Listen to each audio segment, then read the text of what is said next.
Taeho tapped the map with his finger. Exactly. Official authority gets used in reality as enormous power, and that's the problem. Otangs nodded, silently pondering the situation.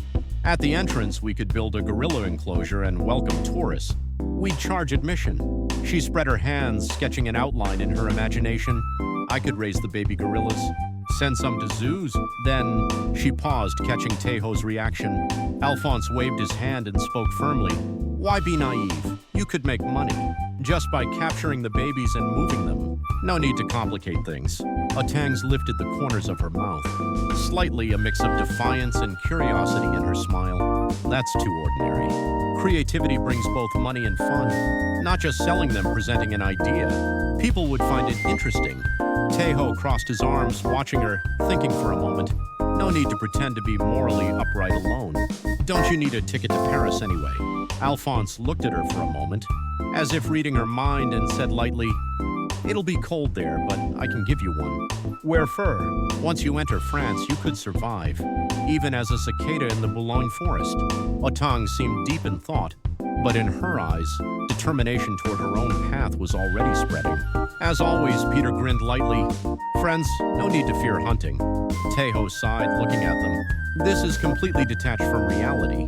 Minchol doesn't even feel that gap. Minchol tapped his camera bag playfully, his eyes sparkling. If it can't happen, make it happen. Whoever seizes it first gets freedom and choice, right?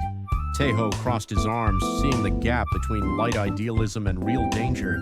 In Minchol's gaze, his words carried a hint of dangerous romance, a revolutionary call tinged with blood. The route, marked with red lines and curves, seemed not to be a simple path, but rather a representation of jungle traps, calculations, and survival strategies. Peter muttered, running his fingertips over the map. This route is dangerous to drive, and understanding the terrain is paramount. One wrong turn and there's no way back out. Alphonse nodded and concluded calmly, There's no safe route. However, moving with caution will slightly increase your chances of survival. His tone and movements were free of unnecessary exaggeration. He seemed to be someone who simultaneously read the map and physically calculated the danger. It's like bribing the garrison for a poaching permit. A government-sanctioned permit is like giving a cat a fish. Taeho's words were laced with bitterness and the irony of reality. A subtle sneer played on his lips. Otangs, who had been watching intently from the side, paused for a moment and looked at Taeho. No way. It's not like that in the world, right? That's right. The problem is that official authority is wielded with enormous power in reality. Otangs nodded, mulling over the situation in silence. We'll set up a gorilla enclosure at the entrance and let tourists in. We'll charge an entrance fee. She spread her hands, drawing an outline of her imagination.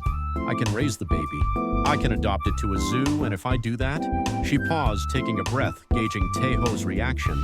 Alphonse waved his hand and said firmly, Why are you so naive? You can make a lot of money just by catching the baby and moving it to a new location. There's no need to overthink things like this. Otang's lips slightly raised, a smile of defiance and curiosity. That's too ordinary. You have to be creative to make money and have fun. It's not about simply selling, it's about presenting it as an idea. It's interesting to people too. Taeho crossed his arms and looked at her, thinking for a moment. Do you really need to be so moral? Don't you need a ticket to Paris? Alphonse stared at her for a moment, then, as if reading her mind, said lightly, It'll be cold there, but I'll give you a fur coat. Just wear it. Once you get to France, you can live off of being a cicada in the Bois de Boulogne. Otang seemed lost in thought for a moment, but a corner of his eyes already flashed with determination to pursue his own path. Peter, with his usual grin, spoke lightly. Friends, there's no need to be afraid of hunting. Taeho sighed, looking at them. This is completely out of touch with reality, and Minchul doesn't seem to mind the discrepancy at all. Minchul tapped his camera bag, his eyes twinkling with mischief. If it doesn't work out, then make it happen. Being the first to grasp it, isn't that freedom and choice? Taeho crossed his arms, reading. The gap between light idealism and real danger in Mincheol's eyes. His words held a somewhat dangerous romanticism, a blood-stained slogan. A squall fell. The rain poured down from the sky, crackling everything around him like a powerful machine gun. There was a pause, and the air in the narrow alleys of the market became thick with moisture and the smell of dirt. water flowed along the path. Alphonse pushed open the small door inside and pulled an old wooden box from deep within the closet. A heavy clang echoed through the room as it settled on the floor. He pulled back the lid, revealing a weathered but neatly organized collection of ammunition cans and various equipment. The smell of metal and oil wafted out, filling the humid air with a dampness. They're old, but they're usable. Alphonse's voice was calm, but a strange light flickered in his eyes.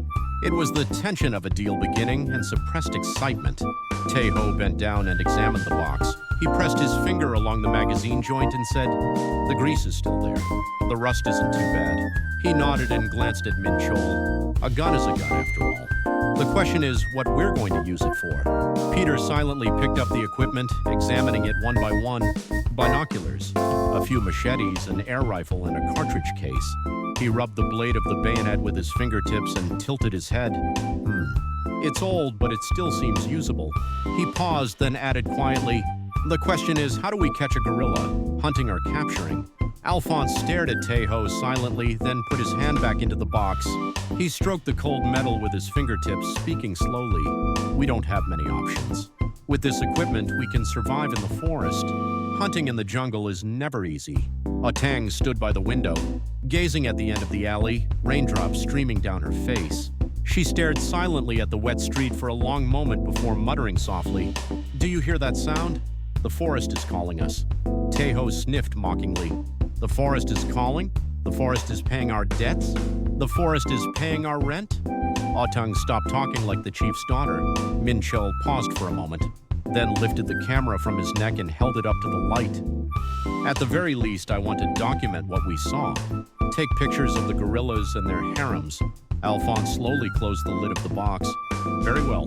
Whether it's a gun, a knife, or a camera, it all depends on what you use it for. From now on, everything depends on how we move." We needed to buy new supplies and tranquilizer cartridges. Inside were a hunting knife, an old telescope, and some sturdy equipment. He checked the equipment once more and added trap nets, shotgun shells, tranquilizer cartridges, blank cartridges, a shovel, a pickaxe, malaria medication, bandages, a cage, food. Min-chol wrote down the supplementary supplies one by one in his notebook. Alphonse didn't say anything else. He just passed around teacups with a gentle smile. He and Peter seemed to have known each other for a long time, and there was no hesitation in their casual banter. "Alphonse, your tribe was the Basha, wasn't it? They used to be slave traders. Surely we won't end up in that situation, will we?" Peter jokingly remarked, and Alphonse shrugged. "Are you scared?